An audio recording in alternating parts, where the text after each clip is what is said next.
Welcome back, everybody, to the Podecito podcast. I am your host, The Real 469. Thank you for joining me as we journey episode by episode through our collective favorite show. Of course, I'm talking about the incomparable Las Vegas. We are here on episode 16 of season 2, Don't You Know? Can you see what I see? This episode aired February 7th, 2005, with an IMDb rating of 7.7 out of 10, which makes it a C+, at LasVegas-theseries.com, which you can access via the Wayback Machine. If you get a ducat or two in a moment or two, go over to the Wayback Machine and hand them said ducat or two. They are doing the Lord's work by allowing us to see what was in the past of the internet. LasVegas-theseries.com rated this episode as 4.5 out of 5 chips. That gives it an A- rating, giving it an aggregate rating of 8.35 out of 10 or a B. This episode is a fan favorite episode. It introduces a characteristic, a theme, a tradition to the Las Vegas show that will be done at least one other time. I'm having a hard time remembering how many other times they do this, but it does happen at least one more time. This episode was written by Matt Peiken and directed by Tanya McKiernan. Tanya McKiernan is a director and has quite the IMDb record herself. First off, it's important to note that her father is Stephen J. Cannell. You know Stephen J. Cannell. Hit it.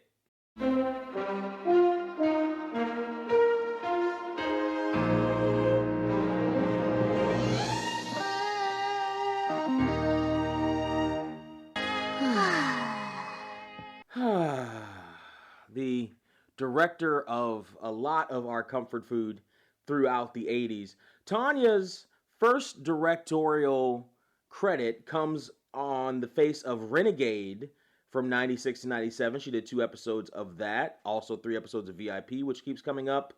And Jamie Luner in 10-8, Officers on Duty. I bring that up because I love me some Jamie Luner. Up until this point, the closest thing that she has that allows us to think that she can direct a Las Vegas episode is The Closer in 2005. After that, she does 4 episodes of Our Beloved Las Vegas. This is her debut episode. She will then later in this season do Letters, Lawyers, and Loose Women. In season 3, she'll do The Big Ed Decline. And her final episode will be The Bitch Is Back, episode 13 of season 3. The latest thing you can see her in is The Cleaning Lady in 2022 through 25, 3 episodes, and she's got something in pre-production. That is Tanya Cannell, or not Cannell, her dad's Cannell, McKiernan. Now, everything in her IMDb up until that point, it's a very short IMDb. She's done some other stuff that's kind of reminiscent of Las Vegas, such as Psych in 2009, and a couple other things. MacGyver is probably another close thing, the new MacGyver reboot, and Leverage, and Bones. So afterwards, she kept in that similar TV vein, but not necessarily up until then. We start this episode off not by whooshing through the Vegas setting, but by looking directly onto the Montecito, at least the 3D mock-up of the Montecito, as we whoosh straight into Cup of Joe's. And Danny's got that goofy look on his face as he is laughing and smiling at the headline that he's reading in the Las Vegas Mirror, which is Gotcha. It shows Big Ed DeLine running through a red light camera. Now, the legality and the constitutionality of the red light camera has been tested and tried multiple times. Some instances, some jurisdictions actually took them down. I know Los Angeles did, at least for a while. I know some of them might still be up, but they might not be functional anymore. This was only a couple years ago. But in 2005 in Las Vegas, I'm sure they were very, very legal. And so as we look upon this scene, we get the very first musical cue of the episode. Now, if you're watching on the original version, you have the original version? No, I don't have the original version. But if you have the original version, if you're watching on said version, The song is going to be Soul Finger by the Bar-Kays. I don't know why it's Soul Finger by the Bar-Kays, but it is Soul Finger by the Bar-Kays. And it's a good song. I like Soul Finger. It's not necessary to license that song. It's not necessary to put it in for the intro here, but sure, I guess, if you wanna. If you're watching on the DVD, it's a production song that says something similar to the lines of What a Night. If you're watching on the streaming services, the song you hear is Funky Street by Francois Maxine Soutalt, Soutalt, and Frederick Vitani, Vitani, is the song that you hear there. Danny is laughing his head off as he's looking at the front page. Sam chimes in with the rest of the crew as our kings and queens are taking in a quick cup of coffee at Cup of Joe's all together. I love scenes like this where the crew gets together, but they're ruminating on Big Ed's plight with the red light camera. Sam says, Smart money-making scam for the city. Keyword is scam. Yes, it is a money-making scam for the cities that it's involved in, Sam. Yes, you are correct.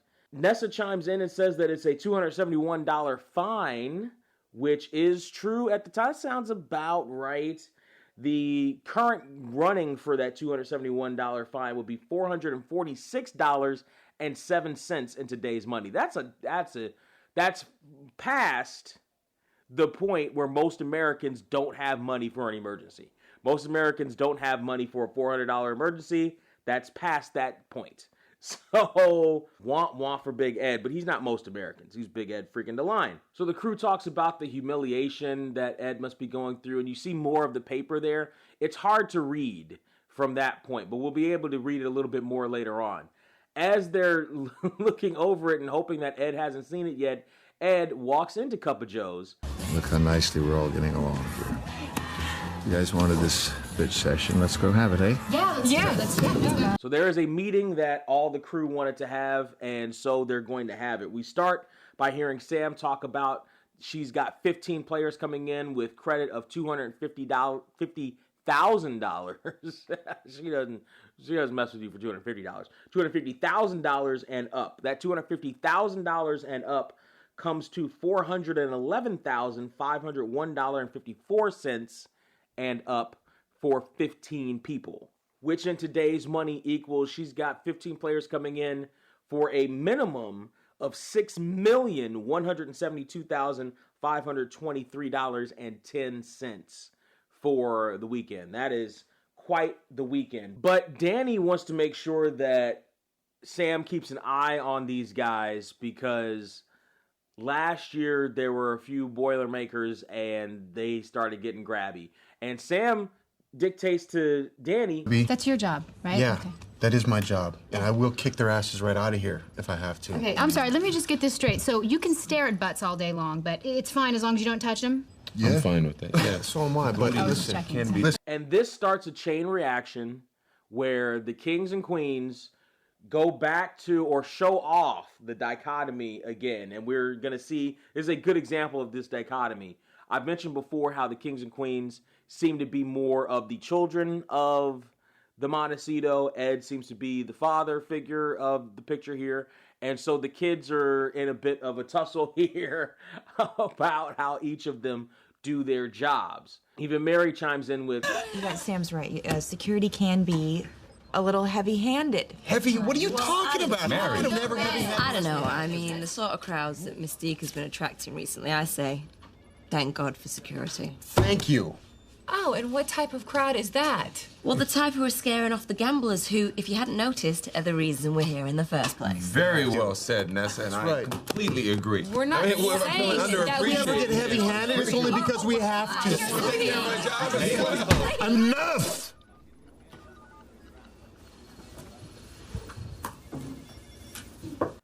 and that's something you don't want to see. Big Ed getting upset at you. But Big Ed didn't just come with a problem, he's also come with a solution. So our director brought in this efficiency expert, I call him, from Harvard. Looked like a gerbil. But before we got a chance to laugh at him, he said that we were all going to switch jobs, including the boss, which we did. and it was very successful. So they're switching jobs. This is the component that I talked about earlier that Las Vegas fans love to see. And again, I believe they did this at least one other time. They might have done it 2 other times, but I distinctly remember one, but I don't remember the other ones. But again, my memory as the seasons go further get a little foggier. But this is a good element that Las Vegas fans like. And also, it's an element that gets played in a couple of different shows too. And I like it usually when it's played in those shows as well. Most specifically, Leverage does this. Leverage has done the job switch thing quite often, actually, to the point where the Leverage characters do have their specific genres that they're best at, but they also have it's almost like having a major and a minor in college. So like one character can, like Hardison majors in computer technology with a minor in he can also fight a little bit. Parker specifically can also fight too, with a major in just straight thievery. So it's so much so that it's become a secondary trait of theirs whenever they switch.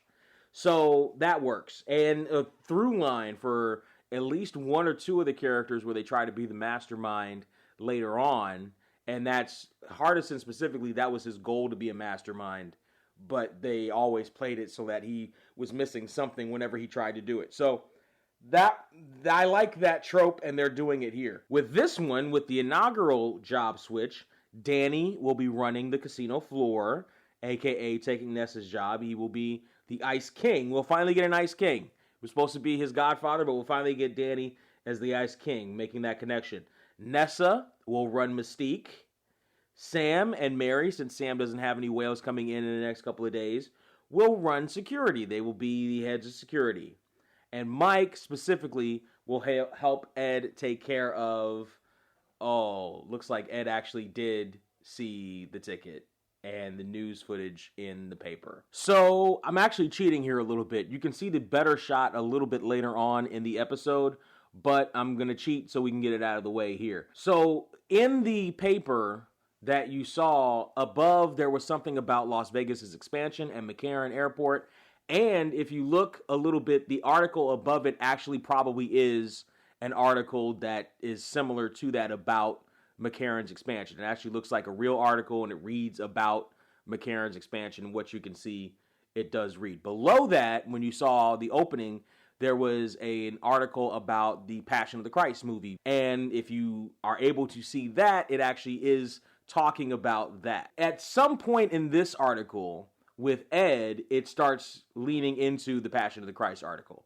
But it takes not very long even to get there. But what we see here is a couple different things. First off, it's written by Tom Hoffworth, and Tom Hoffworth is a writer. He's actually a sports writer, sports columnist. The picture of Big Ed says that he was on Boulder Highway and Sahara Avenue.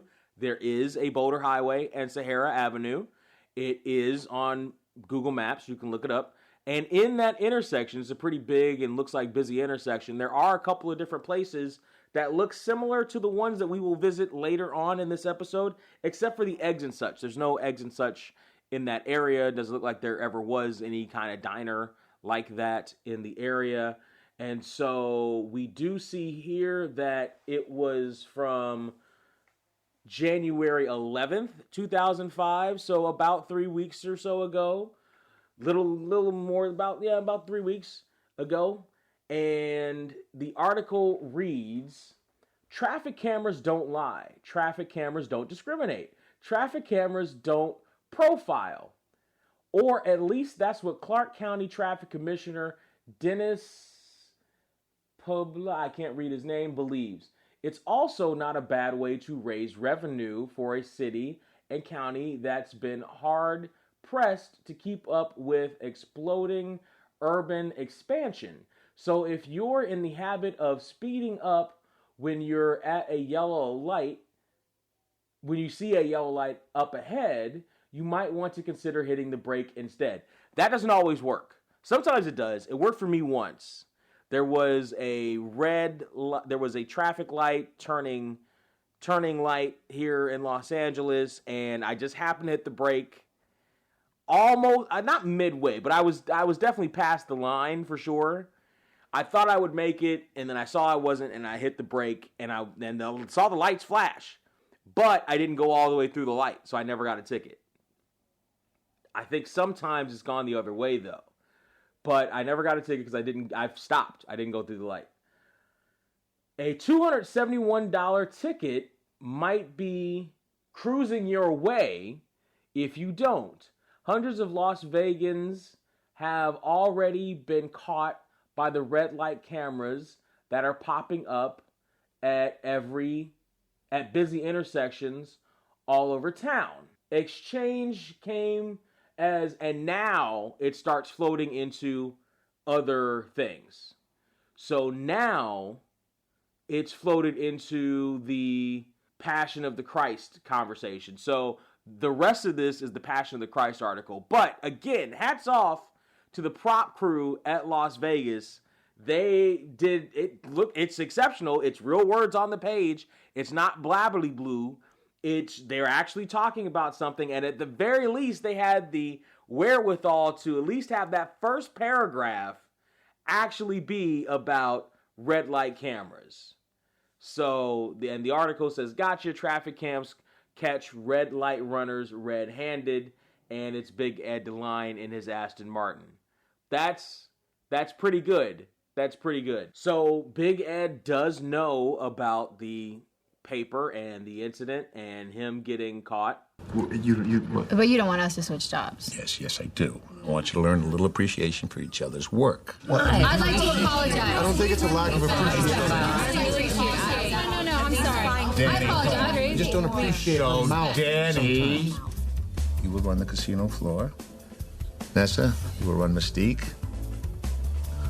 Giggly, do you have anyone else coming in? Not until day after tomorrow. Fine, then you and Mary will run security and surveillance. Hey, Mike, I got a special job for you. Give me the paper. Yes, I do know about this. Mike, you're gonna help me take care of this ticket. Okay? Now, I'm gonna be watching all of you. So are there any questions? Let's have them now. Yeah. Who's gonna take your job? Guess that would be you, sweetheart. Wow. And listen, that makes all the sense in the world that Delinda would, in fact, take over Ed's job at the Montecito. Hey, maybe that's a plot point for a future Las Vegas Legacy sequel. I don't know that I'd want to see a Las Vegas Legacy sequel at this point, for being perfectly honest. First off, there's been too many that have been terrible in general, but you know, I think there's a lot of the story that's, I mean, we want an update on the kid and their lifestyle. Maybe a movie.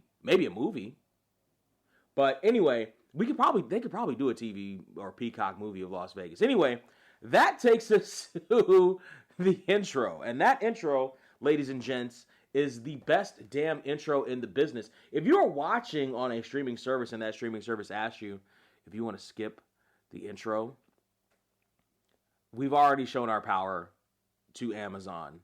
We don't have to show it again, but just know, Peacock and Roku, that the Las Vegas fans do have the power to skip that streaming service. To skip it. If you were asking us to skip the intro, it's the best damn intro in the business. You don't skip that intro. That's the Las Vegas intro. Whether it be Let It Ride or Little Less Conversation, still best damn intro in the business. As we come back from said intro, we are met with the second musical cue of the episode.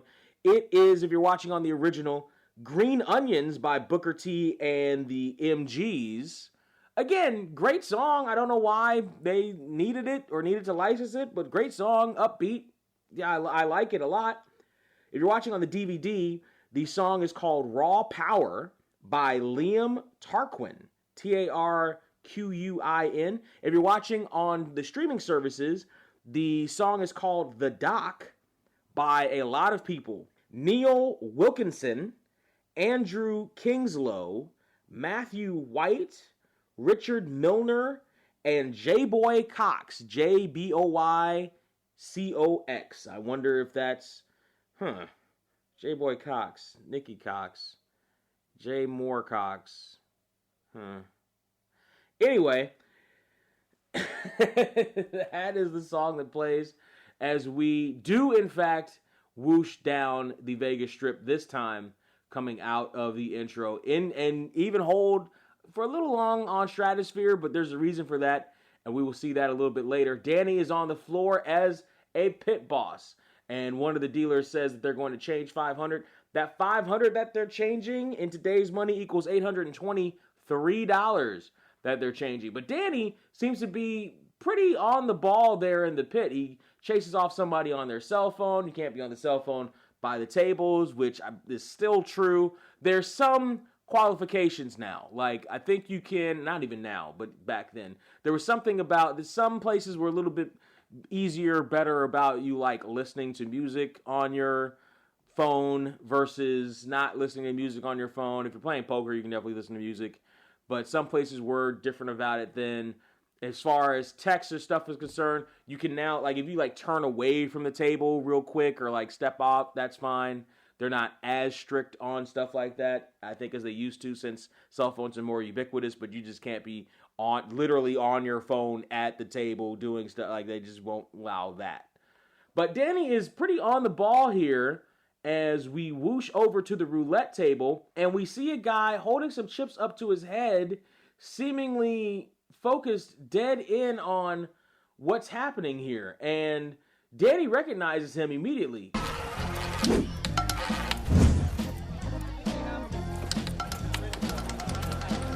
Black. Jinx? What's with the trance, dude?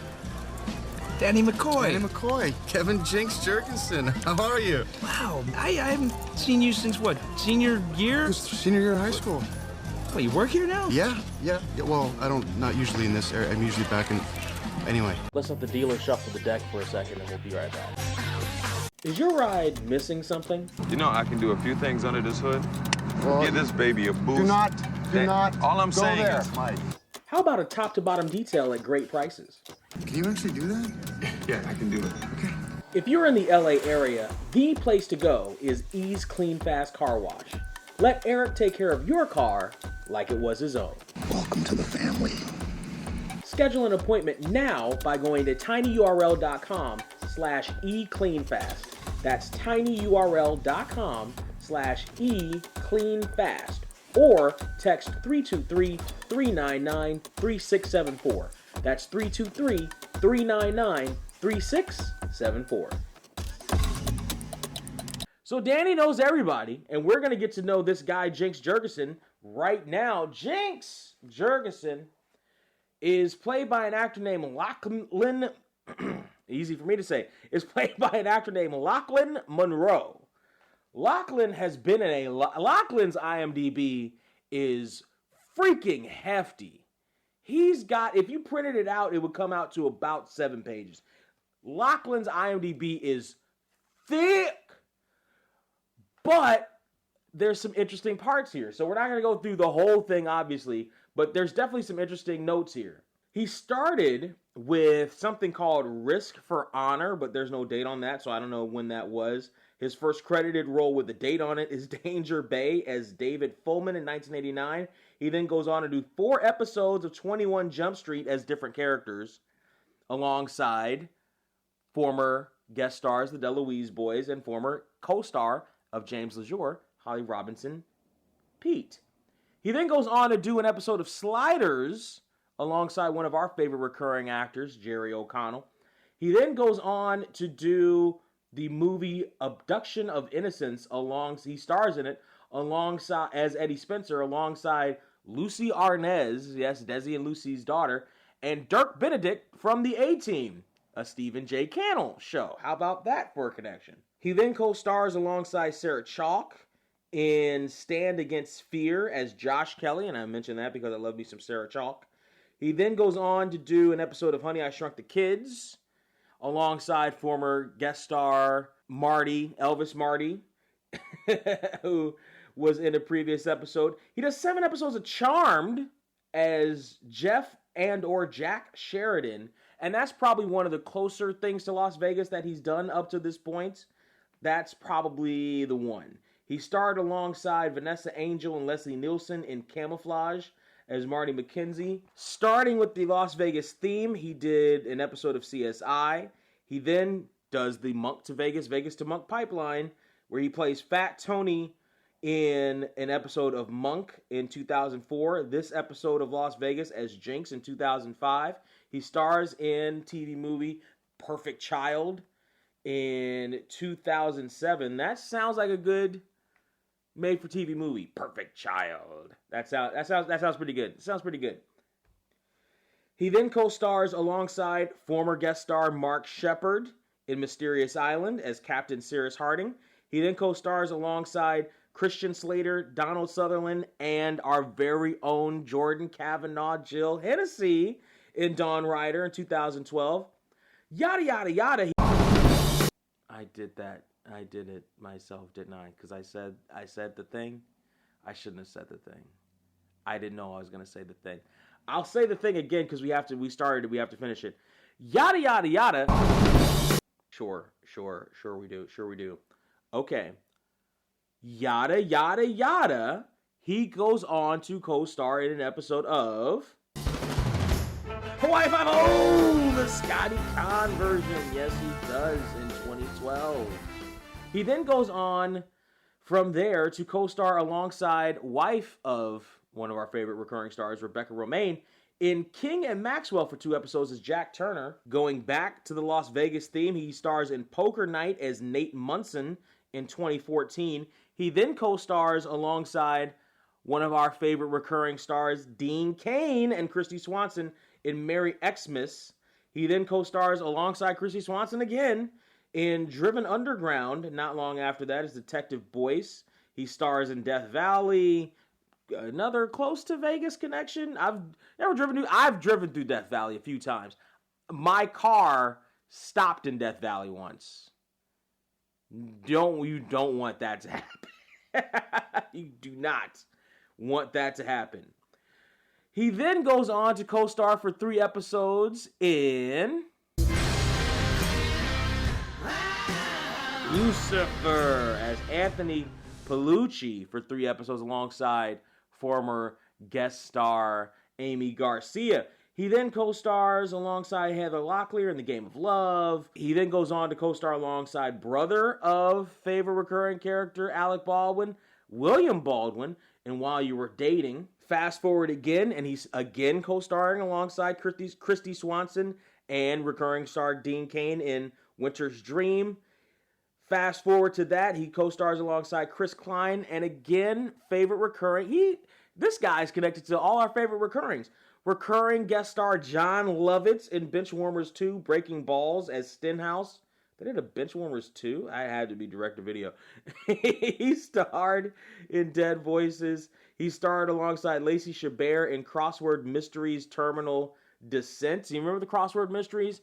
That came up with Allie Sweeney. That came up with her. Yes. And he then started on this weird but it's a good if you're an actor pipeline alongside Bruce Willis in a couple of different movies. Cosmic Sin, Apex, Detective Night Rogue, Redemption, Independence. So there is a Bruce Willis direct-to-DVD pipeline that's a very actually sad story, but he was on that train with Bruce Willis. So I don't know his connection with Bruce Willis, but he at least has one.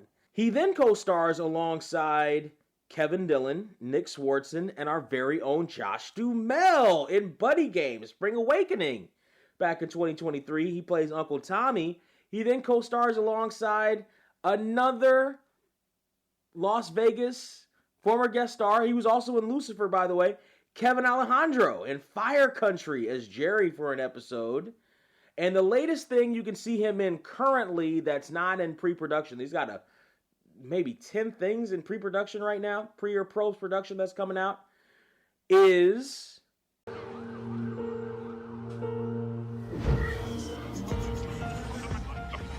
Alert Missing Persons Unit as Thomas Skinner alongside our very own Scotty Conn. We love to see that. He was going to be a professional hockey player, but an injury took him out. I guess he did have a little bit of jinx in him even from that point. But his IMDb, there was no Jinx in his career. He's got tons and tons and tons and tons and tons of credits, and more coming up as they go. That's Lachlan Monroe. Lachlan Monroe is surprised to see Danny hasn't seen. Again, we're continuing with the trope. Danny knows everybody, has known everybody because he's born and raised in Las Vegas. He's lived there his whole life. So as Danny is trying to catch up with his boy Kevin Jurgensen, his girl, beautiful blonde, says it's time for them to go. She's looking a little nervous. Danny is just talking to them. There's no reason to necessarily look that nervous, but she is ready to go and she takes off. We have to talk about her here for a second because she is very recognizable. At this point, she's more recognizable to me than Jurgensen is. Actually, still at this point, with all those credits, I don't know that I've recognized him in a whole bunch of stuff. I probably now would, of course, like, I recognize him. But his name doesn't necessarily pop up. I'm like, oh, I know that guy. He's got a whole bunch of credits, but he's an accomplished character actor. I know that chick. That's Daniela Dutcher. But her IMDb is mini minuscule and small. So apparently she was a model in Japan. She did train in Taekwondo. But her IMDb is like 7 things. The first IMDb credit she has is in The Bold and the Beautiful for 2 episodes. Yes, where she plays girl number 1. How about that? Fast forward a couple of years, she goes on to guest star in Malibu CA as Jocelyn. And again, I bring that show up because I really did like that show, especially the theme. It was a cool continuation of the California Dreams trope. But where she really got her start was on Hang Time on TNBC. She was a TNBC staple. Hang Time. So in the hierarchy of TNBC shows in the 90s, and most people don't talk about Hang Time anymore, but the hierarchy was Saved by the Bell was the apex, was the top, was the king of the TNBC shows. California Dreams was its natural successor. After California, on a very similar trajectory, after California Dreams was probably City Guys. City Guys and Hang Time were like 3rd and 4th. There's probably more City Guys, I think, than Hang Time, but Hang Time was right there. It was either neck and neck or like right on. Hang Time might have been a little bit before City Guys, but I think City Guys might have taken over that slot, but it was right there. And Hang Time had the distinction of being one of the earlier credits for a young Anthony Anderson who took over the team. So the theme of Hang Time was this small town in Indiana has never had enough girls for a girls basketball team. And then this girl, Julie Connor, played by Daniela Dutcher, is so good, she's going to play on the boys team. And the boys, a girl, play with a girl? A talking cat? No, they're like, play with a girl? What are we gonna have? We're gonna play with a girl. And the first coach, was the first coach Dick Butkus? I think the first coach was Dick Butkus. And then the black guy took over as coach. I think that's how it went down. And that was the other thing. Dick Butkus was the, hard-nosed coach. And, you're changing things around. But we like you, and you're good. Mind you, it's on a sound stage. They had to try to make it seem as legit as possible. I'm not sure. I think what they did is they nerfed everybody else's basketball abilities to kind of make up for Julie's. But that was the show. And I think at some point she becomes captain, and all the misadventures that she has with her high school friends so that was the starting point of the show, but they evolved past that, and at a certain point in I don't even know if it was that far into the first season, her being part of the basketball team was just a thing. Like, it was the hook initially was a girl playing boys basketball, and then after that it was just a high school sitcom. And so that where I recognize her from, Julie Connor. And Hang Time is not talked about enough. It wasn't a terrible show. It just had the misfortune of being around at the same time as California Dreams and City Guys. It wasn't a terrible show. Anyway, fast forward, not about 5 years after that, she does this episode of Las Vegas, as we'll later find out her name is Julie Dietz. But her credit changes too. Her credit here is Daniela Walters, which is interesting. And the latest thing you can see her in is Aquaman in 2006, though, which was a TV movie. She was in the TV movie of Aquaman as Atlanta. Atlanna. Atla Anna. See, so that was that. So in Hang Time, her along with Megan Parlin are the only two actors to have starred in all 104 episodes. From Hang Time, she met and married her now husband, Jay Hernandez, also known as Magpie, the new Magnum PI. All the connections.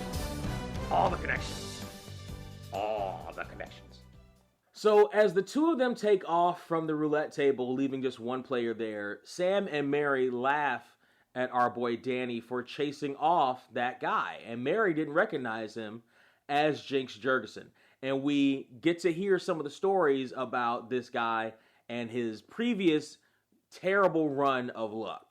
Oh, okay, so his nickname used to be Jinx. Yeah, and you wouldn't believe this guy. He was like a black cat walking under a ladder like every single day. Do you remember when his prom date, she slipped on her corsage and she broke her leg? They wouldn't even let this kid go to our high school football That's game. a true I got story. it. It was a true story, but apparently maybe his luck had changed around. Danny doesn't quite believe it, that his luck changed around. And apparently he had at that point won $93,000, which in today's money is $153,078.57. That's a huge chunk of change for him to have won, and Danny chased him off. And Sam is making fun of him, and so is Mary, actually. 93,000? Huh? Wow, way to handle that one, Sparky. Security? You see those two girls right behind you? They're about to go at it. Should focus. Oh, really? Okay, we'll keep our eye on him. What do you think every girl who's dressed hot is gonna... All right. Come on, sweetie. Ladies, come on, let's go.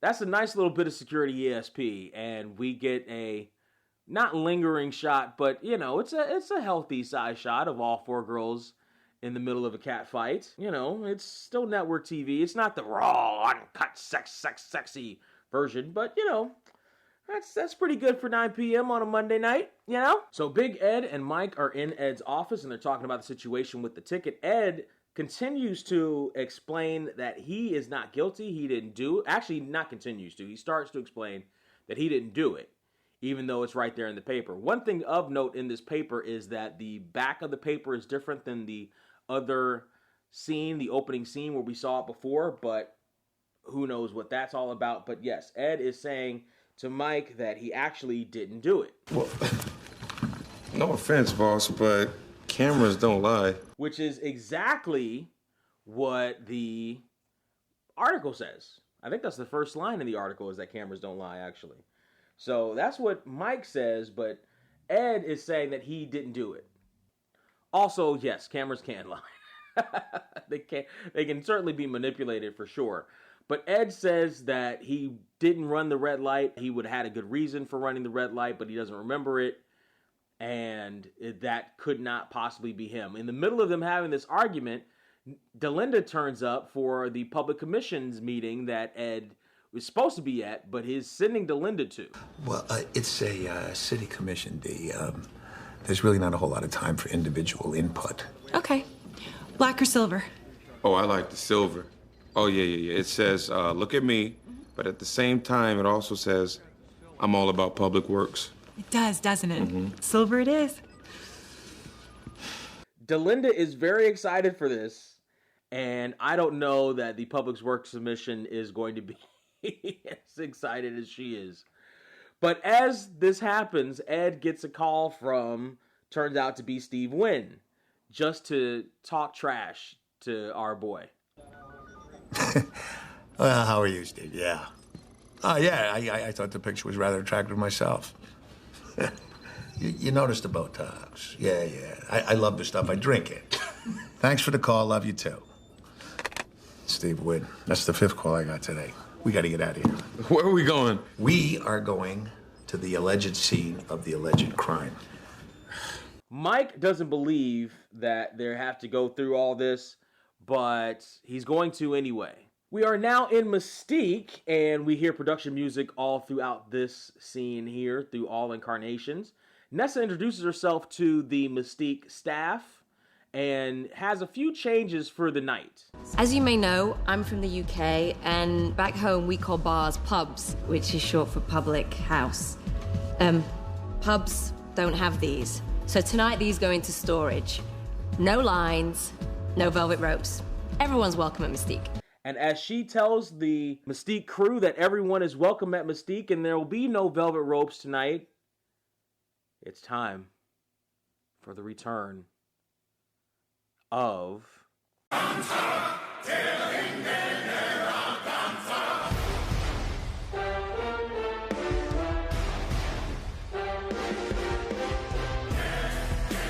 Gunther is starting out this first off, you love to see the return of Gunther.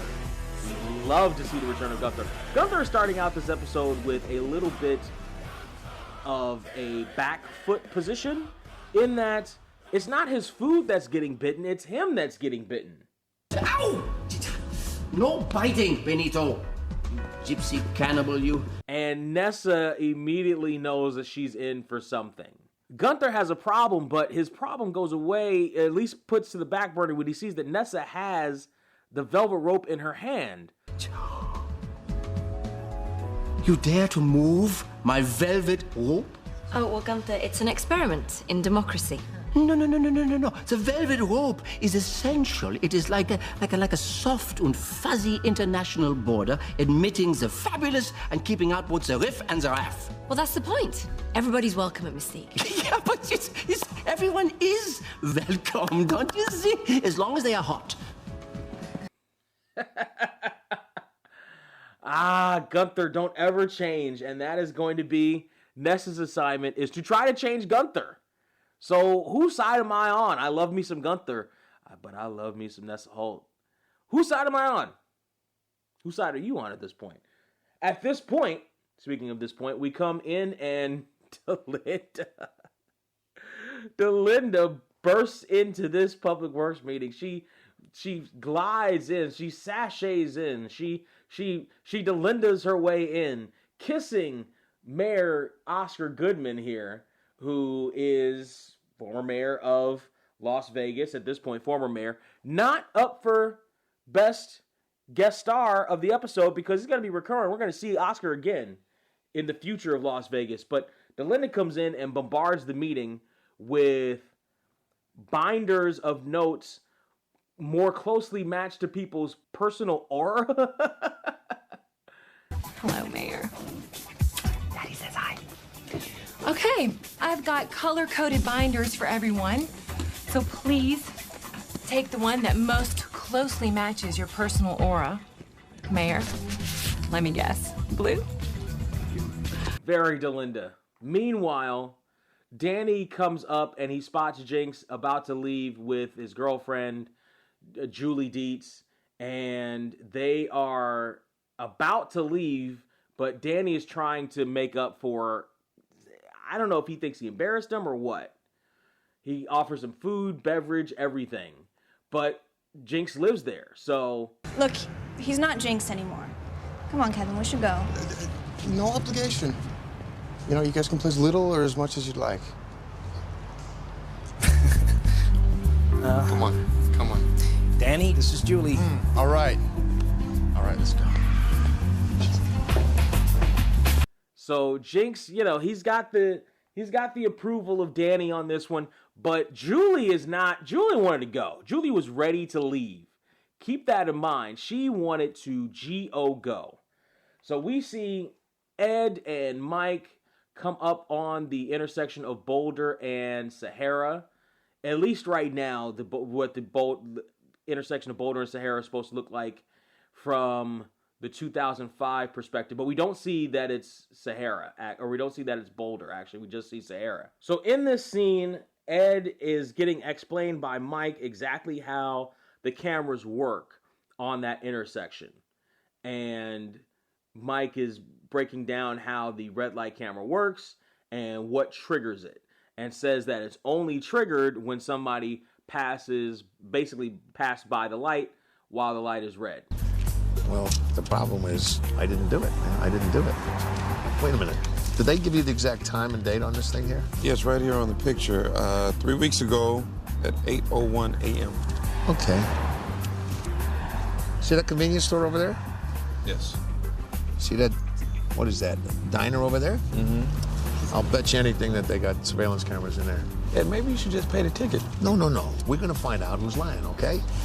That's what we're gonna do. It's $271. So Ed is now on a mission to figure out what went wrong. He's gonna try to get the surveillance camera footage from a couple of businesses around, including but not limited to the Circle K that is over there. You can't really see the logo, but that is the Circle K that is still there, and a diner over on another side. Now that diner isn't, if it was there, it's not there anymore from Google Maps. And even then, he's just some random thing in that corner. So the diner that we see in the actual shot later on in the episode is never existed, and it was never in that area. That was a different shoot. But Ed is convinced, and they're for sure going to get this footage from the surrounding businesses. Mike is of the mindset, listen, just let it go. It's $271. Just let it go. I understand where Ed is coming from, especially recently, where people are like, it's not that big a deal. Sometimes it kind of is a big deal. Sometimes it kind of is. And if you let too many of the minor deals go, it becomes a slippery slope life. Not just a slippery slope in that moment, but a slippery slope in life. And you don't necessarily want that, generally speaking. Or at least I don't. A lot of people do. And that's how the system keeps working. Yeah, it's a whole other conversation. Anyway, we come back to the casino, and Sam and Mary are scoping out somebody who they think is smuggling something. Craps table, 3 o'clock. Not cheating.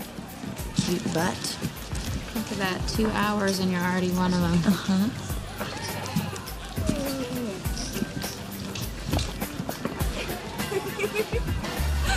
Excuse me. Hi. Hi. I'm Sam.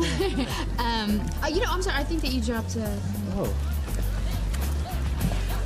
My goodness. Oh. There's your chip. What pigs? But in this moment, Sam spots something that's got her attention. No problem.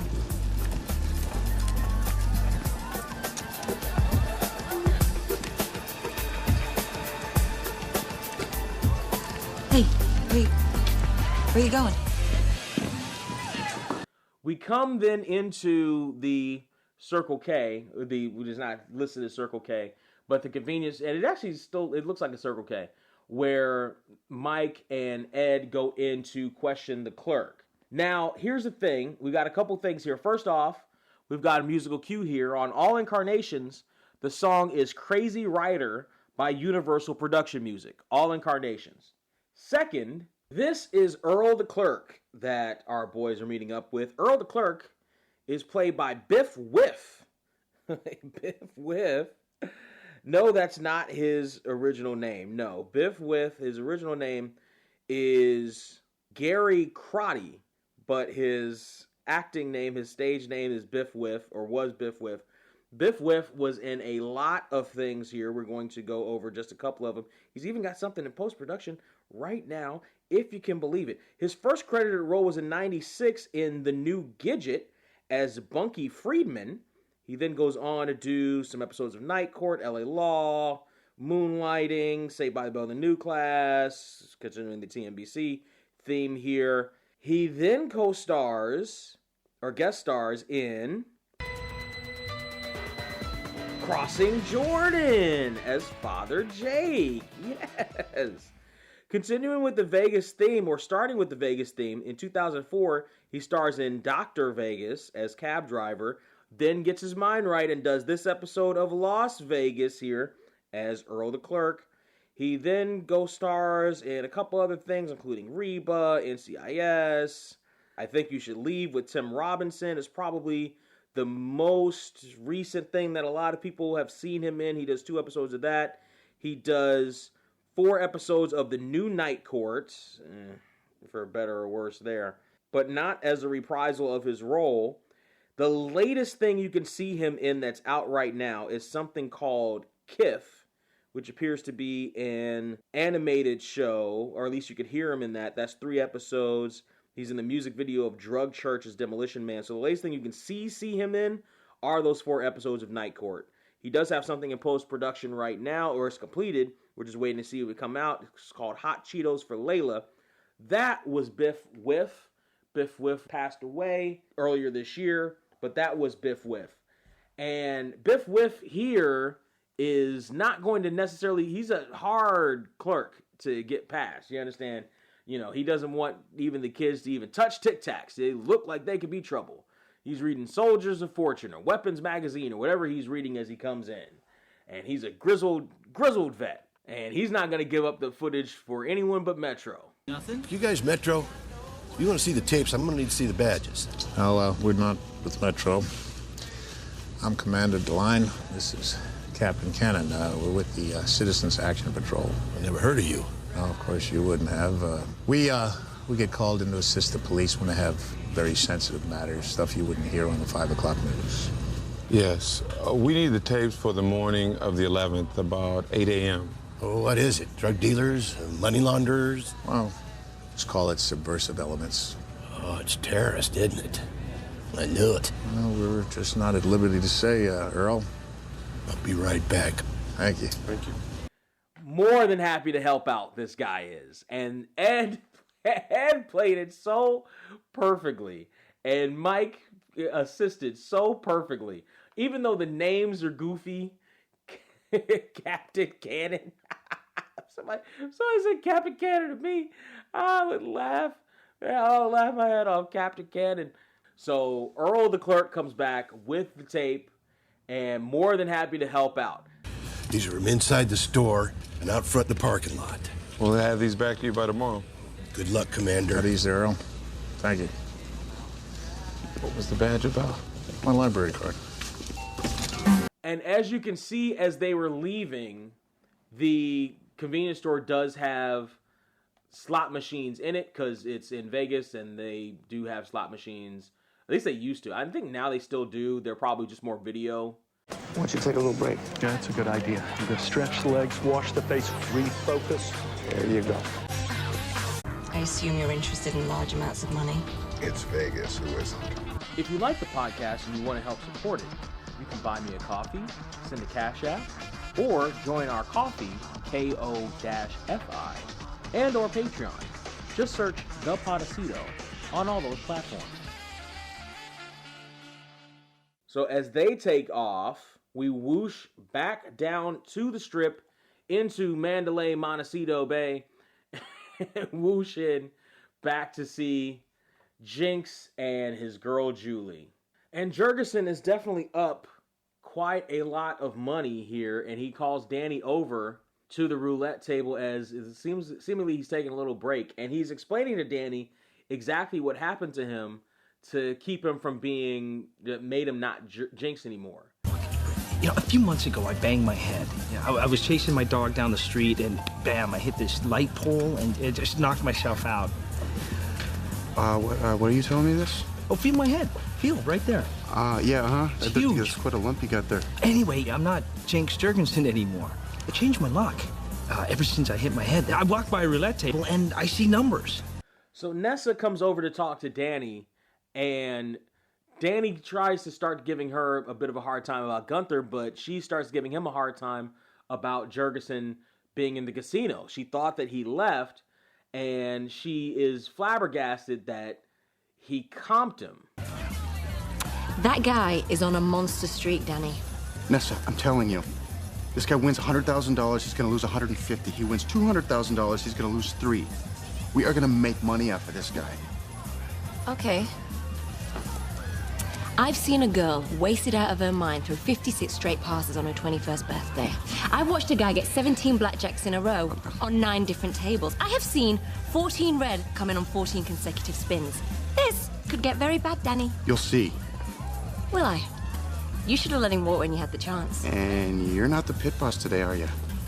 You're on the casino floor now, Danny, not up in surveillance. And down here, we protect the bottom line. That guy could ruin our entire quarter, you nit. 28 black. That's the one I want. 28. Yes! Woo! That is crazy.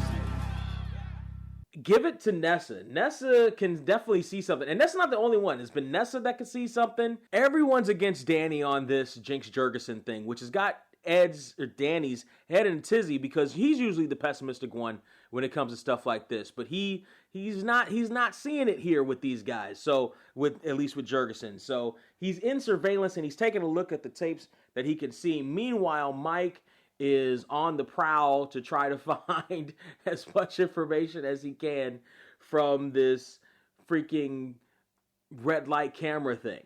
Danny is still looking at the footage and he can't see anything come up that's anything strange. Ed happens to walk by, sees that Danny is in surveillance and looking over the footage and is wondering why he's not on the floor.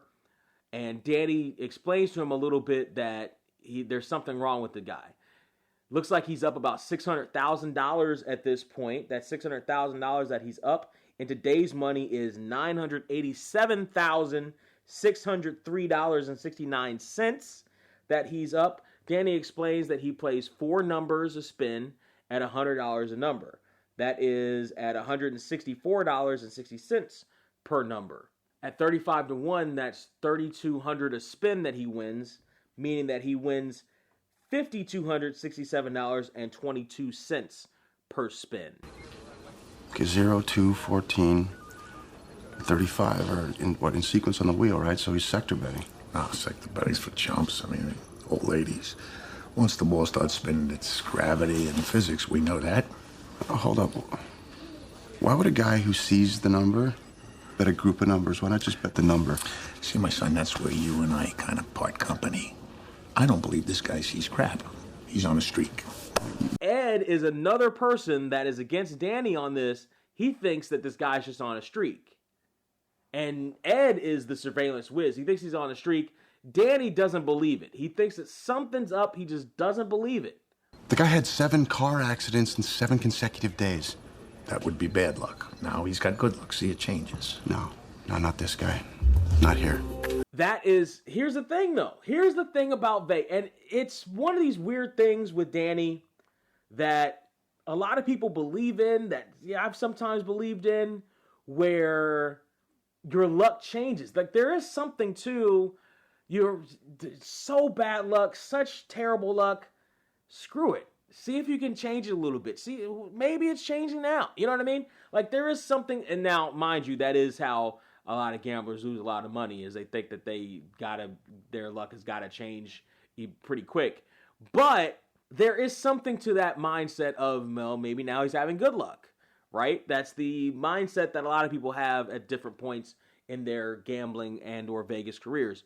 But Danny just does not believe it. Meanwhile, Delinda is damn near falling asleep in this meeting as they get to item 46 in the meeting. And looking at the clock behind Delinda, it is 1:20 in the afternoon. So they've probably been there all freaking day. But Delinda's got some new slogans. I have a number of suggestions for a new slogan. Yes, Mr. Lane. Okay, please open your binders and turn to page 16.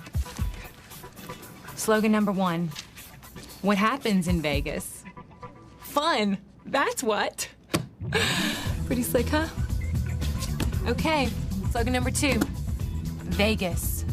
GNR. Gambling not required. Woo! When did Delinda become a dork? Those are some of the worst songs I've ever heard in my life. When did Delinda become a dork? That is, or was she always a dork? We just didn't see it because she's so hot. Like, that was terrible.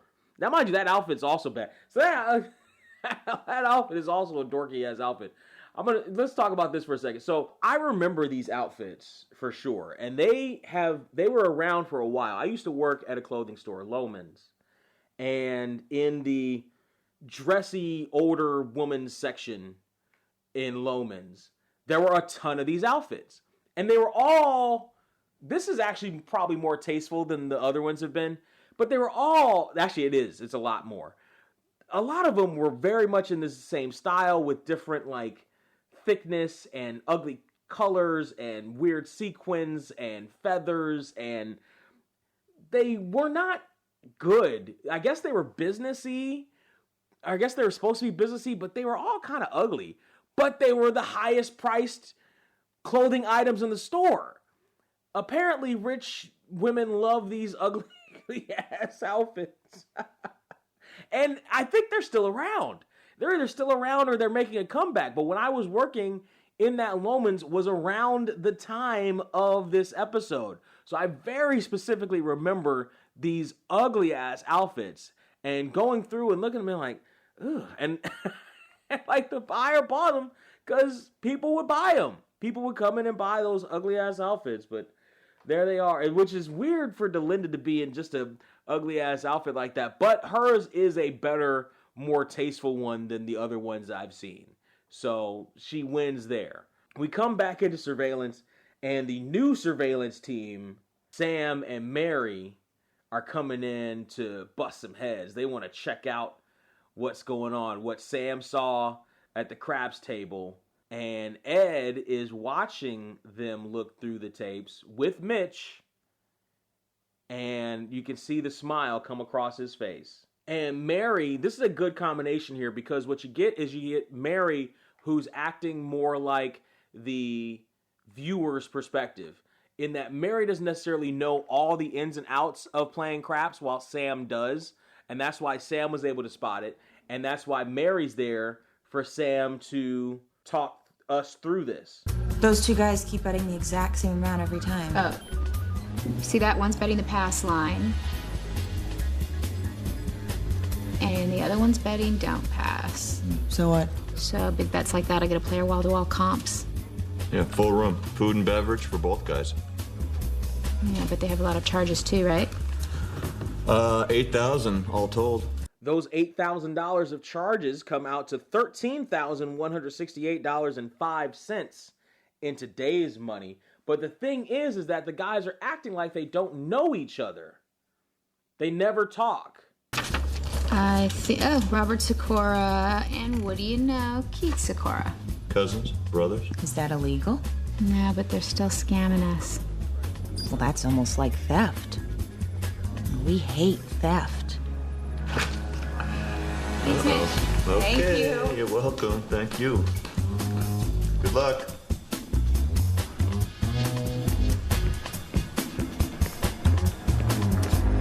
I love seeing Mitch enjoy seeing them catch on to the gimmick, and I love seeing Ed oversee the whole thing and just be absolutely enthralled with the girls as they take off. The girls are on the case. You love to see it.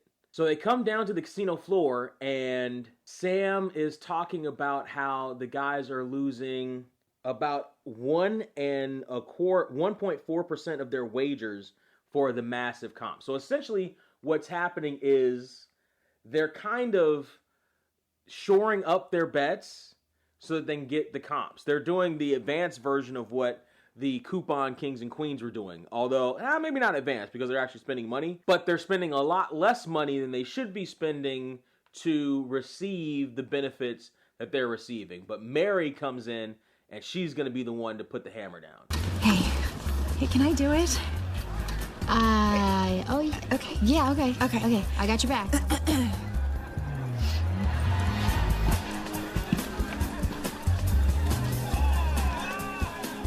Hello, Robert.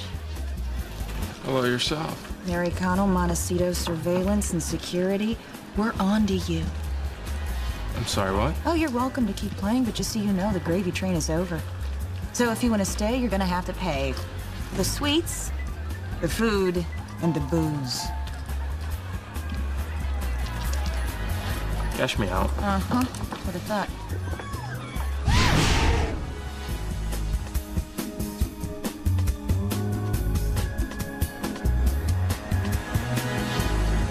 So, as this is happening, I guess we can mention our boy Sakura here for a second. Just for a second, though. His first credited role was in Around the Fire as arresting officer. He does co-star, well, he guest stars for one episode in General Hospital as Bagman. Say hi to our cast members. He co-stars alongside Dean Cain, recurring star Dean Cain, for an episode of Clubhouse in 2004 as The Suit.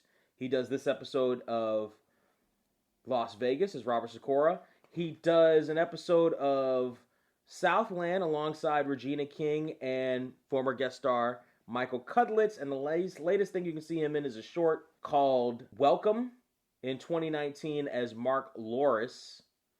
He's also a columnist for the San Francisco Weekly. So that's Barry Allen Levine is the actor's name who plays Robert Sikora, who just got busted by Mary Connell. And as Mary gets the guy off the table, you just the nice grin across Ed's face is tremendous. Mike walks up through eggs and such, and we get to see him come across a waitress. Wow, that's a bitchin' tie. Oh, thank you. I see you have surveillance cameras. They keep people from doing the dine and ditch. Do you know for how long you keep them? Yes, I do. So Mike is only getting so far with this particular waitress, and we might as well talk about her. She is, well, short but nice highlight to this episode. The actress's name is Kimi Reichenberg. Kimi Reichenberg has an IMDb that starts at King of Queens in 2000 for an episode as Samantha. She then co-stars in Crazy Beautiful as Lainey alongside Kristen Dunst and Jay Hernandez, a.k.a. the husband of Julie, the real-life husband of Daniela Dutcher, a.k.a. the new Magpie, in 2001. She co-stars here as Waitress for this episode of Las Vegas. Then does the Vegas to Monk to Vegas pipeline. 2006, she's juror number 6 for an episode. And the latest thing you can see her in is a TV short called Catfight with a K as Svetlana in 2016. She's done a couple other things from there, but mostly shorts in the later part of her career, or at least her IMDb career. That is Kimi Reichenberg. Kimi Reichenberg is pretty good here in giving Mike a hard time for the tape. Yeah, I saw you with the dude in the Aston Martin. You guys must earn some fat coin. We do okay. $300. I'm sorry, what? $300 for the tape, homeboy. That is the line of the episode.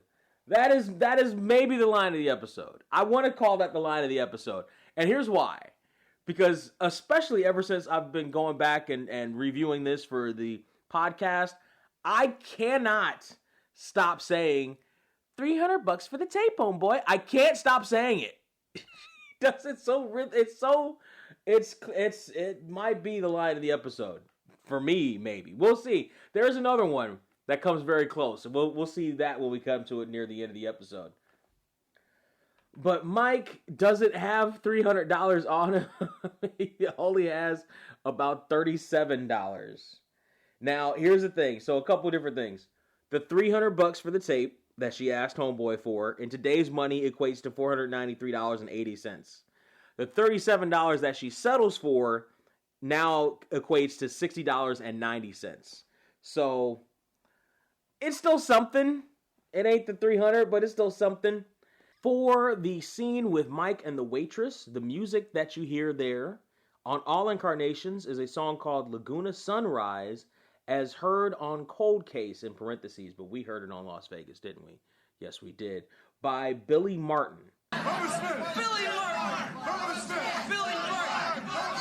Billy Martin, the musician, okay?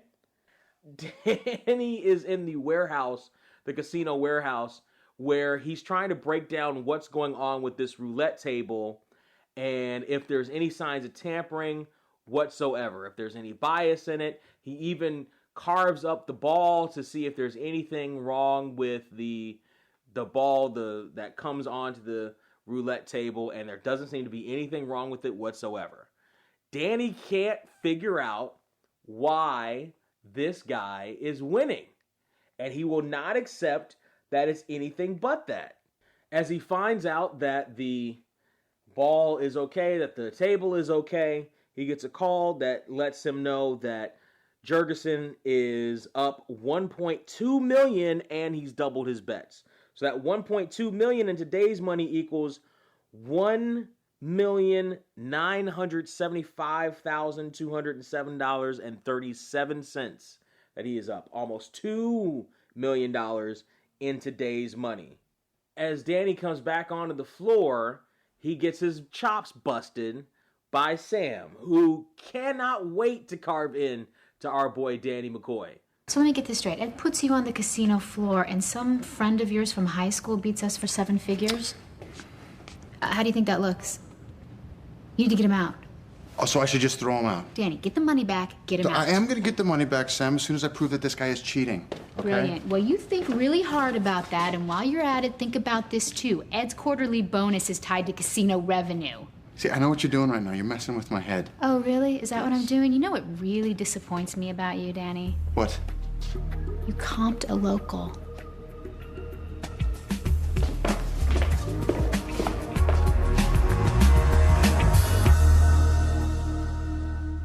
And here's the thing. They treat that like it's a capital crime. I'm sure on smaller levels, matter of fact, I know on smaller levels, locals gets comped all the time.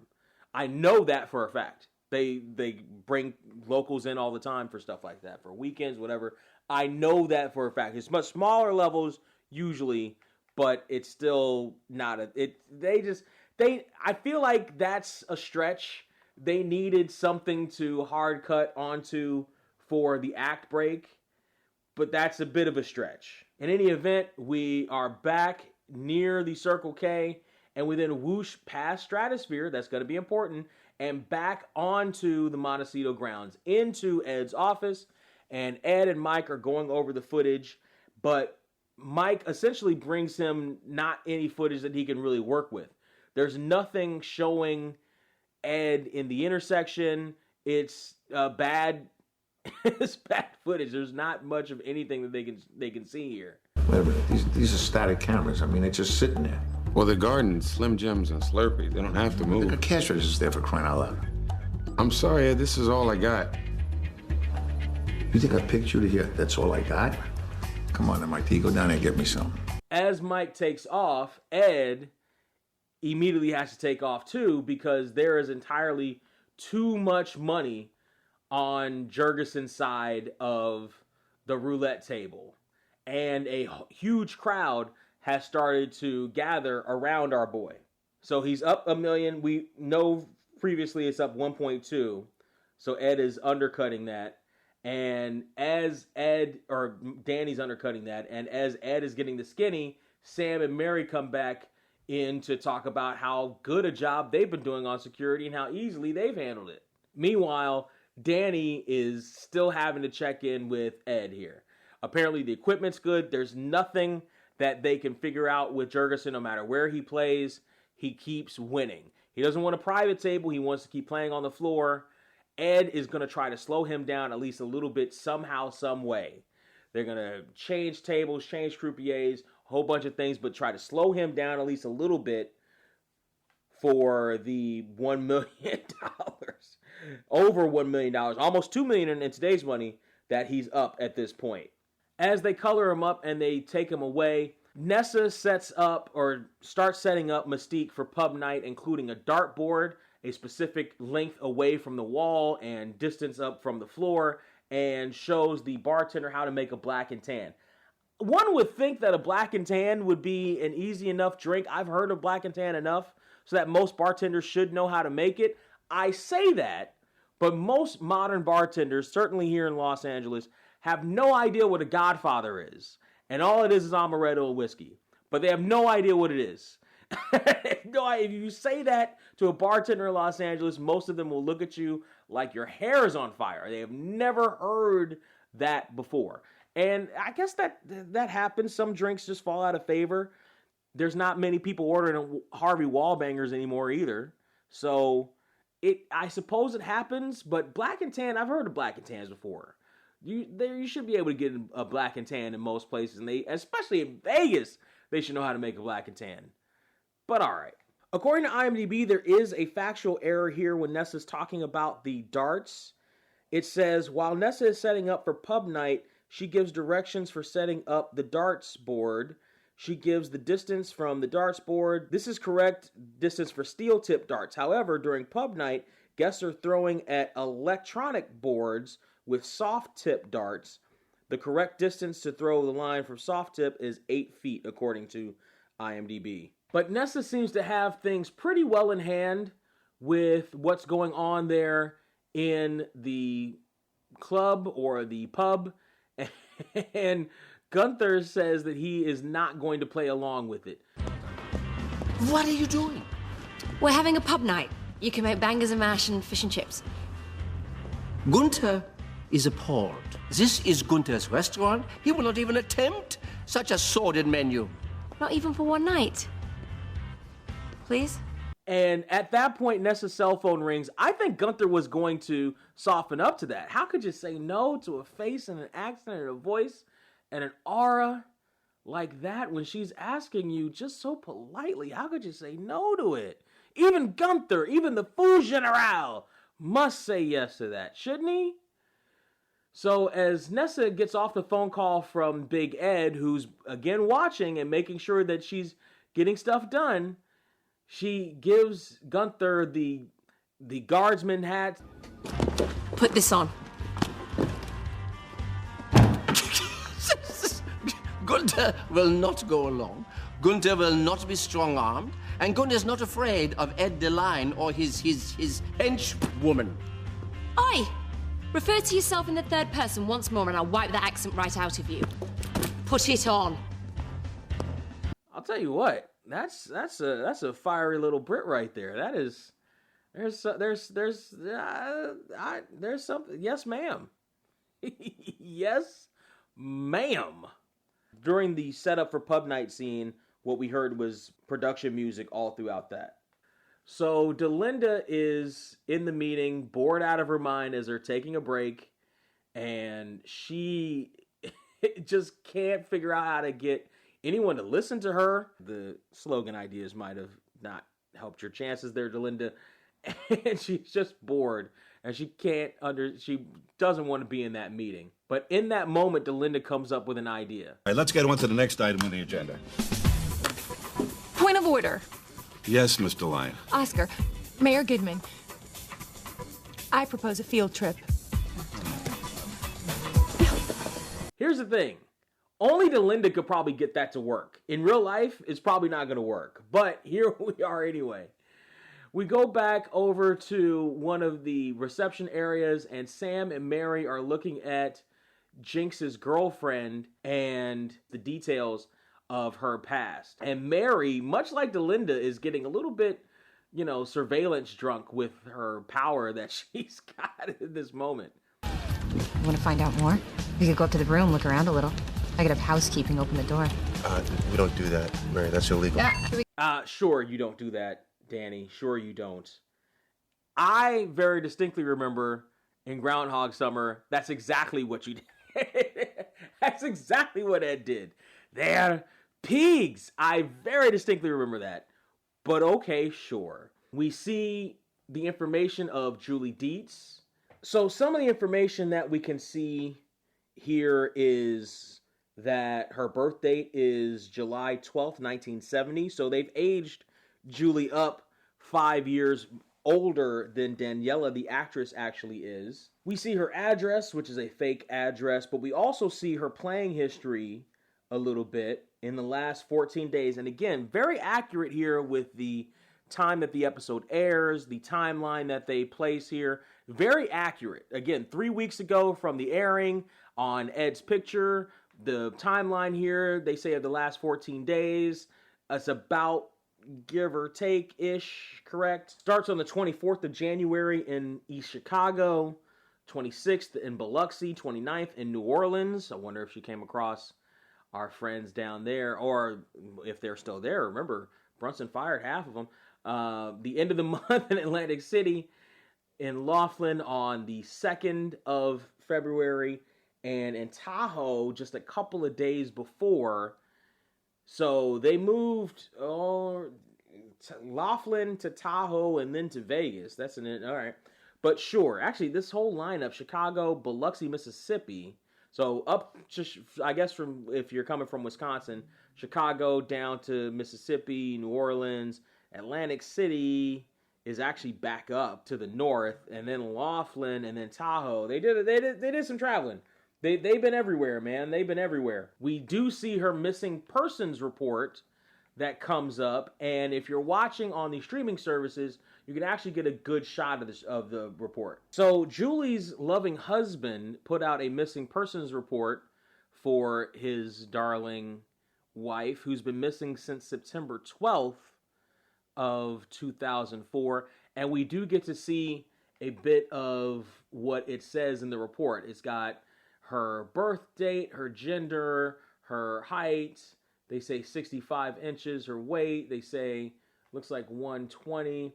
Eyes green, hair brown, though, but her hair is clearly blonde.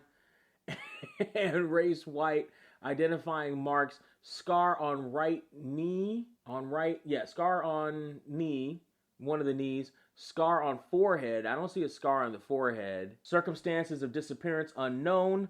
Lola, who also goes by Cat, was last seen in Greenwood en route to Fort Wayne, but never arrived.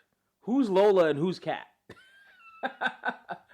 Her vehicle is described as a 1990 Mitsubishi Eclipse with personalized license plate that says, and then that's where it ends. It just repeats over and over again, that little sentence. That's where it ends. It really does just repeat over and over and over again. I don't know who Lola is supposed to be. I don't know who Kat's supposed to be. But that's her missing persons report that they can bring up on the screen there. Another good little detail that the crew of the Las Vegas has been implementing here that dorks like me aren't really supposed to be picking up on, but we have. Hold on a second. Let's get a new deck in here, and we'll be right back.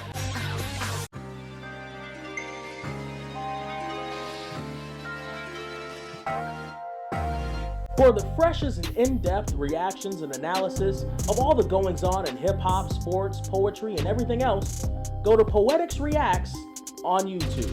Hosted by world-famous poet and chef Mr. Poetic, Poetics Reacts gives you points of view you never thought of and never thought of saying out loud. Go to YouTube and search Poetics Reacts or tinyurl.com/PoeticsReacts now. That's PoeticsReacts.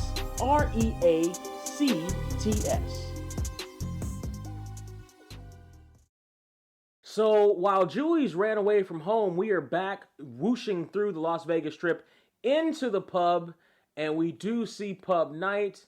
And yes, it is an electronic board that we see there. As we are coming into the scene, we get that's a great graphic there of the whoosh through into Mystique, in through the dart to the board and over to the bar. That's a good shot. So the music that we come to here as we come back from that break is I Predict a Riot by Kaiser Chiefs on the original and DVD. And if you're watching on streaming service, it's Call Me Lucky by Harlan James and Thomas Collins. Harlan spelled Harlin, James and Thomas Collins, a.k.a. Tom Collins. Look at that. So we're in pub night here, and Gunther is dressed like a guard. He's drinking a beer, and he and Nessa are relishing in their success. I am so sorry that I doubted you. Oh, well, I'm sorry that I threatened you. Well, I'm going to suggest to Delinda that we make pub night permanent. Pub night? Oh, that's so sweet. And one more thing. I hate my father.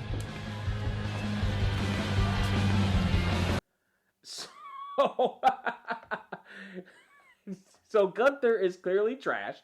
He's clearly hammered, but he's enjoying the success of the night still. And I don't know if he just took Nessa's drink or if he ordered two, because he slams down one drink as that scene starts and then picks up the full one on his way out. So I don't know if he just picked up Nessa's drink or what, but he is definitely hammered.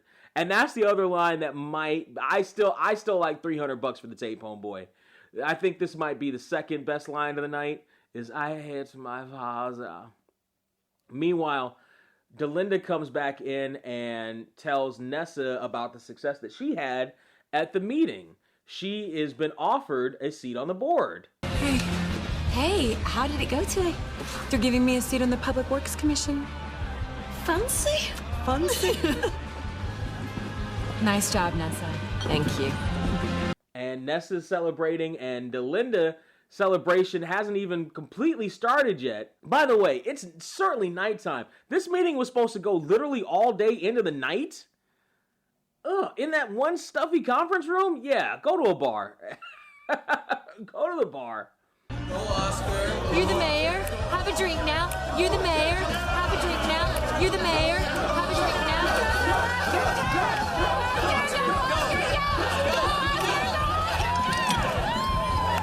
Delinda's drink chanting is just, again, was she always a dork? Was she always as much of a dork? Anyway, Danny is over by Jinx's car, and he's taking a look inside. He definitely noted something, and he's writing something down. We don't really see what he sees, but he is definitely taking note of something that happened there. And we see the license plate from Nebraska.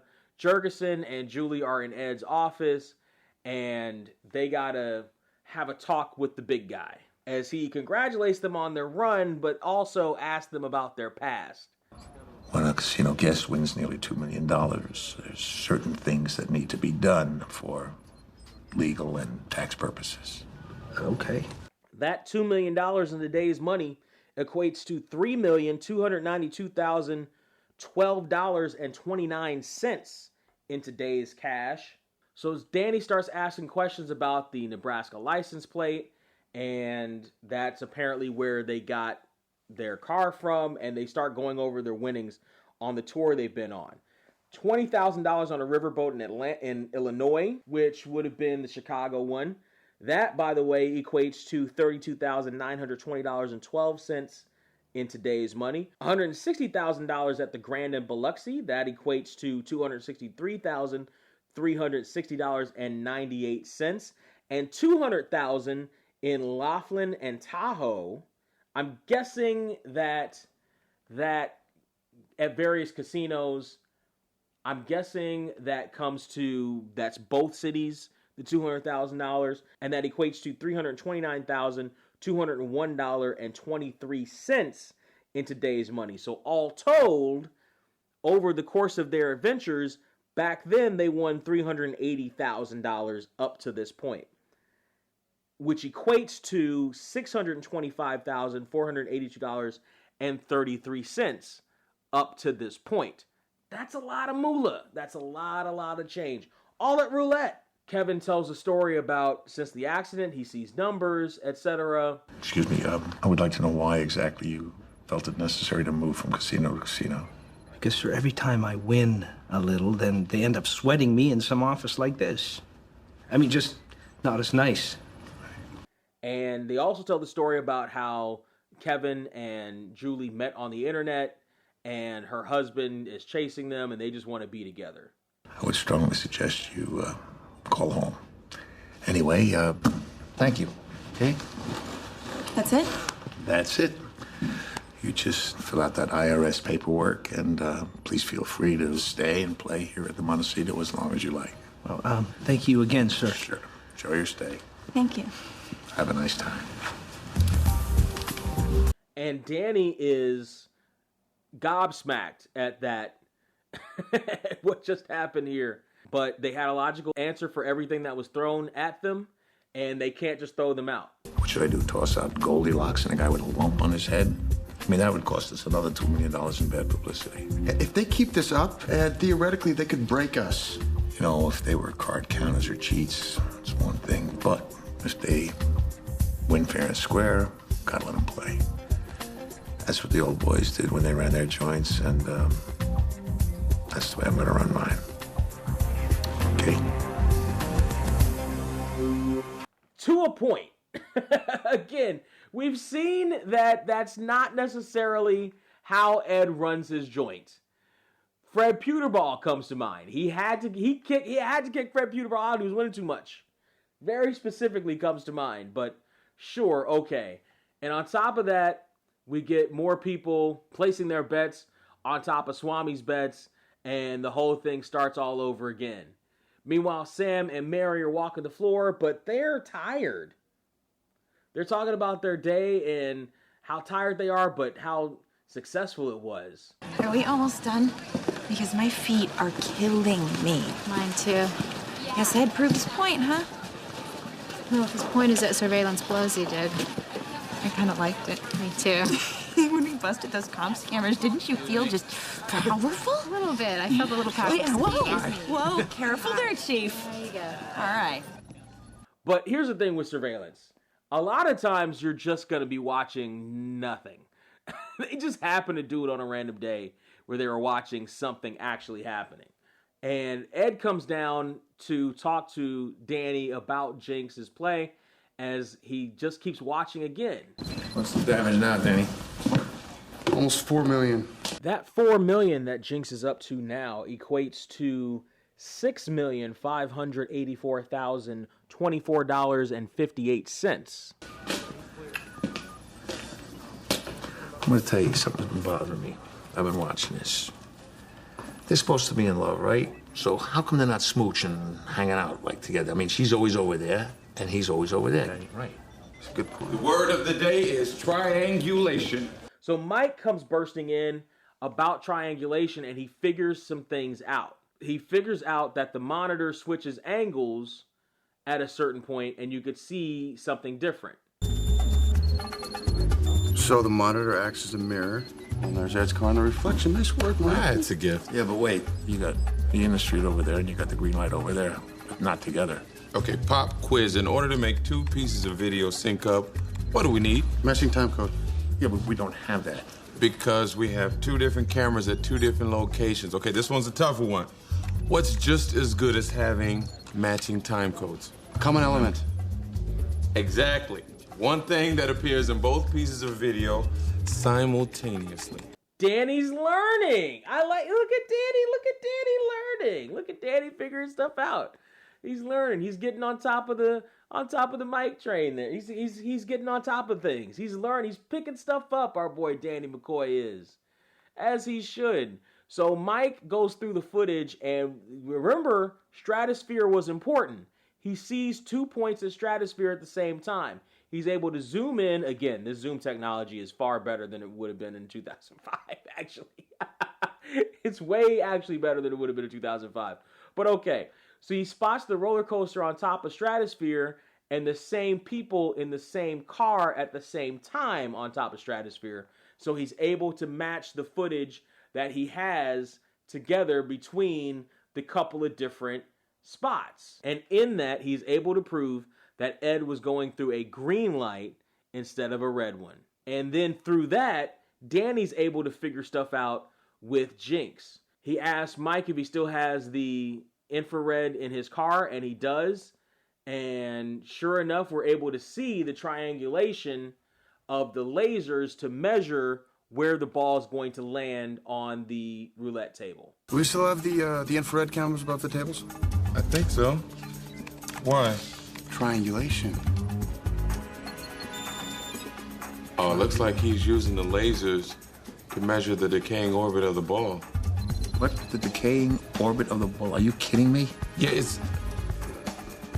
there's some serious mathematics involved here. That's why he waits until the ball's spinning to place his bets.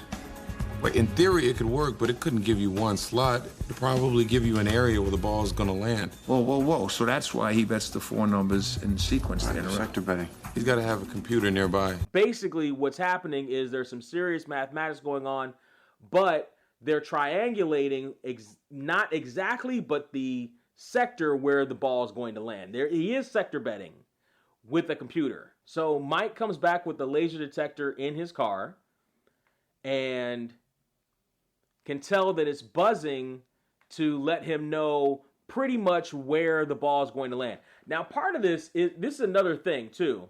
He couldn't exactly figure out where the ball was going to land.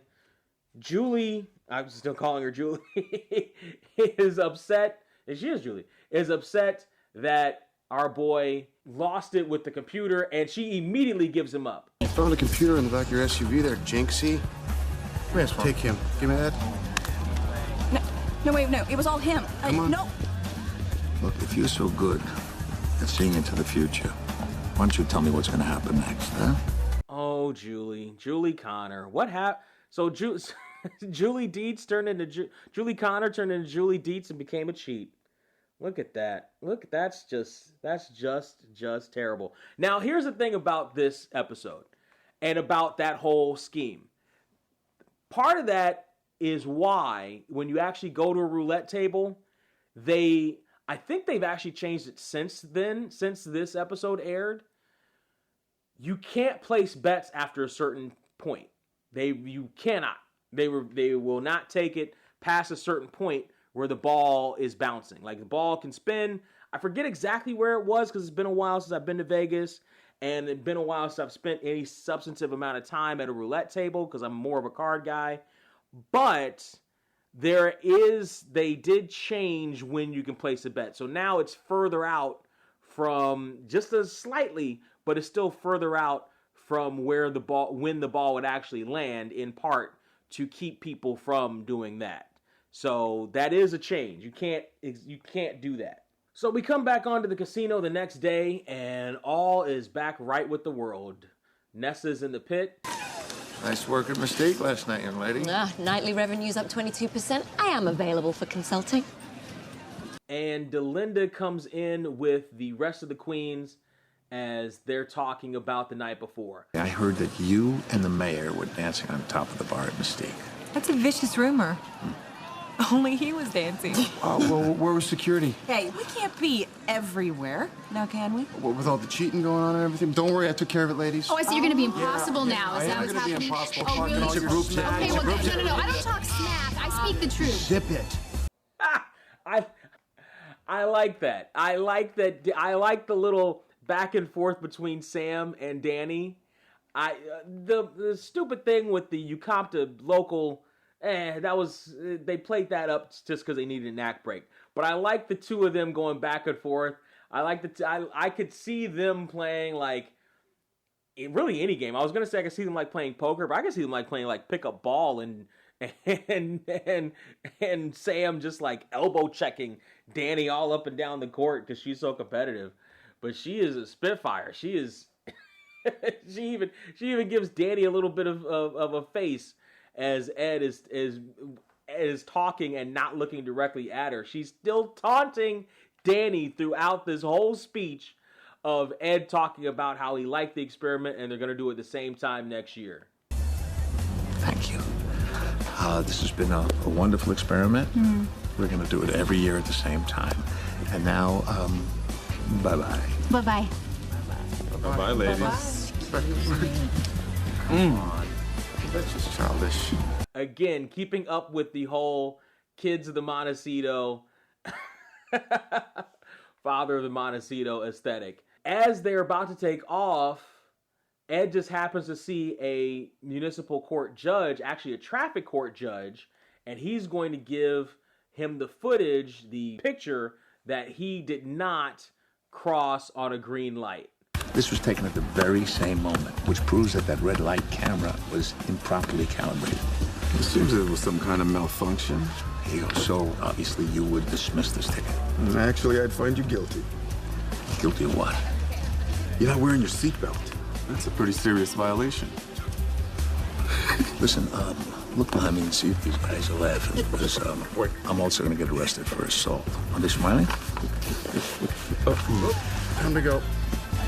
Excuse me? Excuse me? And the Kings take off with that new information. So Ed, unfortunately, still could not break away from the allegation, from the humiliation of that particular picture of him in the photo. I'm trying to think. I think red light cameras, when they pop, I believe they can also pop you, or at least they historically could also pop you if you weren't wearing a seatbelt. I think they did, because very often they were reviewed by somebody else, by actual human, especially in the early days, this was the early days. So I think they could also pop you for not wearing a seatbelt if they saw that too in the red light cameras. He almost got away with one, but still couldn't maybe get away with one. And I wonder if he's going to try to appeal it and see if they'll just bypass the not wearing the seatbelt thing, or if he'll just take the $271 loss, because I think the seatbelt violation is different from running a red light. I forget, it depends on the jurisdiction that you're in, but this is Can You See What I See? That's why this is a fan favorite episode. This is a very good episode. We got the return of the food general Gunther. We got the mix-up, the swapping roles, which is a TV trope that I talked about earlier. We got very good detail here on the props. We got good guest stars, very specifically. To me, I like the waitress, but you will tell me who you like as this episode airs. But I love this episode. This is a fantastic episode. This is a fan favorite episode. I can see why it is rated as highly as it is on most of the Las Vegas fan sites. And again, they love this idea, and it works in this particular episode. I would give this episode probably, I want to say this is maybe, this is a very good episode. I would give this episode maybe a 9. I want to give it a 9. I want to give it an 8.9, but I'll give it a 9. I want to give it a 9. There's a good reason why this is a fan favorite episode. It's got a lot of stuff going on. It's got the element. It's a lot more character development of the Montecito crew, and I love seeing those character elements. And I love seeing the different roles being filled. I love seeing everybody play their roles well. I love seeing Gunther, obviously. We love seeing Mitch back, obviously. And it just works. It really works. And also, and I kind of want to, here's the thing. I almost wanted to give it a lower rating just because I know the next episode is so damn good. Like, we are coming into the really golden era of this season. Like, this is really like the super golden era of season 2 of Las Vegas. As we continue on here, we are only a few episodes away from the finale. We are one episode away from a classic, so I almost wanted to downplay it a little bit because we're one episode away from a classic. But I'll go ahead and right now, in this moment, give it a 9 out of 10. My opinion, however, does not matter. Your opinion is the opinion that matters. I want to know what you think about this episode. Tell me on all the places that you're listening to this. Tell me on Twitter at the Podecito. Tell me in the Reddit page, which is Las Vegas TV show, I believe it is. You'll find it. Find me. I'm the Podecito on Reddit, and you can find me through there. You can find me through the Las Vegas Facebook page, and we can talk about it there as well. I want to know what you think about this episode. This is a classic episode, is it not? Of course it is. It's a super classic episode. I want to hear what you think about it on all those places. If you can support us non-monetarily, that's fantastic too. The way you do that is you share it. Sharing is caring. Sharing the Podecito is caring about the Podecito on all the places where you can share it. There are links all over the place. Share it with as many people as you can. If you are monetarily inclined to help us, fantastic there too. There are new tiers on the Podecito Patreon and Coffee and Buy Me a Coffee. The tiers are all the same. There are a couple of places that only let the tiers go so high. So I think Buy Me a Coffee is the one that they only go so high. But Patreon has all the tiers. You can check out all the tiers and you can see what bonuses you would like to indulge in as well. Next week, I told you it's a classic episode. It is a super classic episode. Next week, kids, what did I tell you about the classic era? What did I tell you about the golden era of this season of Las Vegas? What did I say? Tainted Love. Tainted Love is the next one. Tainted Love is the next episode. And we haven't been, this episode very specifically hasn't delved into Sam's love life at all. But we have seen, and I told you to follow along with on the last few episodes, where Sam's romantic entanglements, where her romantic side and stuff gets played up a lot more. Tainted Love. Tainted Love. Tainted Love with the Pussycat Dolls' first appearance and recurring guest stars' first appearance, and things are gonna happen. Things are gonna come into overdrive. We're gonna get new love interests. We're gonna get old love interests. We're going to get a new ship that we can ship here in this. I'm telling you, this is a classic. This is a classic episode. I cannot wait until next week to get to that. So I might as well wrap up now so we can get to that then, right? Right. Folks, thank you for joining me here on this journey as we went through Can You See What I See? I saw this. I'm glad you saw it with me. And until next time, please remember, if you're going to run a red light, make sure you're wearing your seatbelt. Wait, that's not. Ignore that. And also, please take care.